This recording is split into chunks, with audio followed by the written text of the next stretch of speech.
I'm Senorita Siete for 7 Wrestling, and let's take a look at the 7 weirdest Christmas moments of all time. If you enjoy this content, please like the video, subscribe to the channel, and super kick that notification bell. Number 1, Zanta Claus. You can almost hear the wheels turning in Vince's head. Who's the greatest babyface of all time? Well, it's gotta be Santa Claus. That guy flies around the world giving kids whatever they want. So the best heel of all time would be the exact opposite, right? An evil version of Santa. Santa's evil brother! And instead of the North Pole, he lives in the South Pole. And instead of giving things, he takes them away. Anyhow, this all kicked off at the December 1995 In Your House, where Ted DiBiase came to the ring to tell the capacity crowd that there was no such thing as Santa Claus, which is a bold choice to make in front of an arena full of kids. Apparently, holiday enthusiast Savio Vega came out to vouch for Santa and was eventually joined in the ring by Kris Kringle himself. Or so we thought. It wasn't the jolly old elf that joined the Caribbean legend in the ring. It was none other than Zanta Claus in disguise. And after a beatdown ensued, Ted DiBiase let the world know that even good old St. Nick had a price for the $1 Million Man. But Vega rallied and managed to get the fake beard and wig off the imposter to prove it wasn't the actual Santa Claus. So, crisis averted? Not really. Zanta Claus made a few more appearances, but I guess Vince realized this was next level dumb and sent the gimmick to live with the other holiday failures, such as the Gobbledygooker. Oh, and fun fact, Zanta Claus was portrayed by none other than ECW staple Balls Mahoney. Number 2, I saw Warrior being Santa Claus. Okay, where to start with this one? The Ultimate Warrior was an interesting fellow.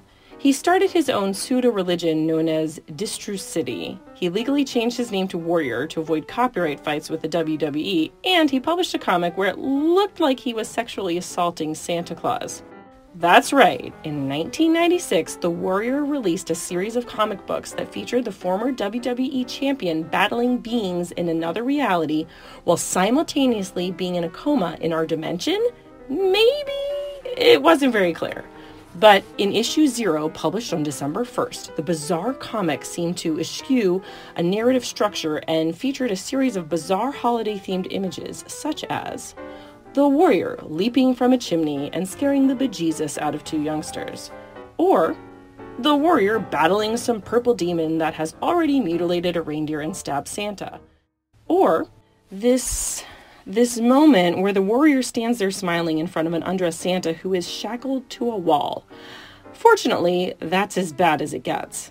Just kidding. It gets way worse as we finish off with the Warrior stealing Santa's pants after doing God only knows what to him, while a bottle of liquor is on the floor. Distrucity help us. Number 3, the Christmas Creature. Memphis wrestling has had its fair share of bizarre gimmicks. Nightmare Freddy, Colossus of Death, Tagar, Lord of the Volcano, but none of them were quite as holly or as jolly as the Christmas Creature. Standing at almost 7 feet tall and weighing in at 323 pounds, this monster was being set up to face Memphis legend Jerry the King Lawler, but the outfit was simply too ridiculous, so the feud never really got going. Which is a shame, because the person under that bizarre getup was quite a talent. It was a man who was used to a stupid gimmick or two, be it a wrestling dentist or an imposter truck driver. The Christmas Creature was none other than Kane. And in all of our research for this entry, we couldn't quite figure out if the Christmas Creature took place before or after his accident with Katie Vick. Gross. Number 4, Eggnog Match. And speaking of things Jerry Lawler probably enjoyed, back in the Attitude and Ruthless Aggression eras, it was pretty common to have the women participate in holiday-themed matches. Why? Well, the main reason seemed to be to get them to parade around in skimpy holiday-themed costumes. We had a Jingle Bells match, a Santa Helpers match, a mistletoe on a pole match.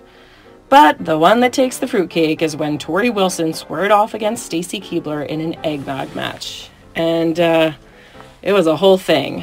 For starters, Stacy came out and tasted the battlefield upon which she'd be plying her trade. which is probably inadvisable, seeing as there's no way they would be able to refrigerate that dairy concoction. But from there, the duo would have a surprisingly amazing match, with Tori picking up the win when she hit her springboard twisting hurricanrana on Keebler for the win. Just kidding. They pretty much just spanked each other and rolled around while Jerry Lawler hooted and hollered like a preteen boy. Truly, the happiest season of all. Number 5. Santa Stunner.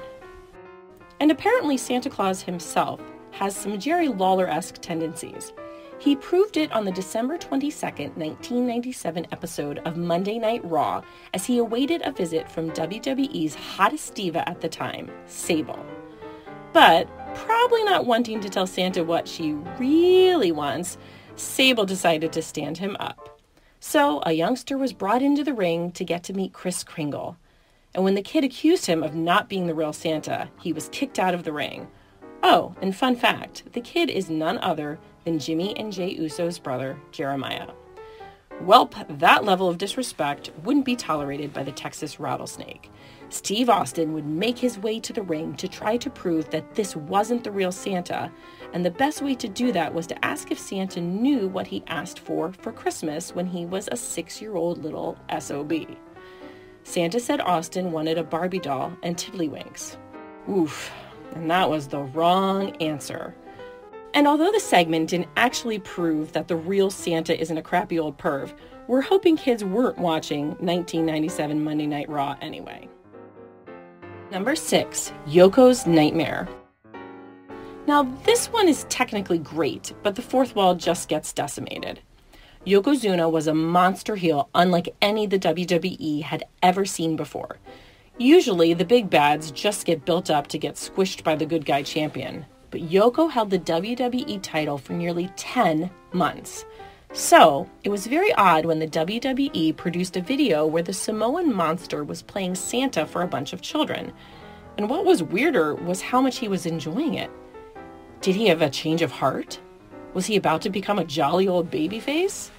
Nah, we'd learn none of this had actually happened as Yoko woke up in a cold sweat. Mr. Fuji would assure him it was all a nightmare.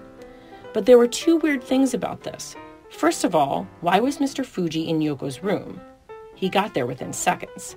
And second, within the rules of the TV show we've been watching, a pseudo-sports broadcast, how could we possibly see Yokozuna's dream? Weird. Number 7, the man they call Santa. For all the things you can say about Dustin Rhodes or Goldust, you can't say the guy doesn't go all in. After losing his wife in a match at SummerSlam, which, by the way, never bet your wife on anything, Goldust hit an emotional downward spiral and became the artist formerly known as Goldust. And this gimmick got weird. Like all kinds of weird. During a December 1997 edition of Monday Night Raw, the Bizarre One hit the ring in what can only be described as a pretty solid Christmas creature cosplay and proceeded to read the classic poem, A Visit from St. Nicholas. And what do you know? He'd receive a visit from St. Nicholas, or more accurately, Vader in St. Nicholas cosplay. Which, 1, Vader does have a solid physique for playing Santa, and 2, it must have been hot under a wig, a beard, and a leather mask. Well, there's our list. Did we leave out any weird holiday WWE moments? If so, leave them in the comment section below. Also, like this video, subscribe to the channel, and jingle jangle that notification bell. Until next time, I'm Señorita Siete for 7 Wrestling saying bye-bye.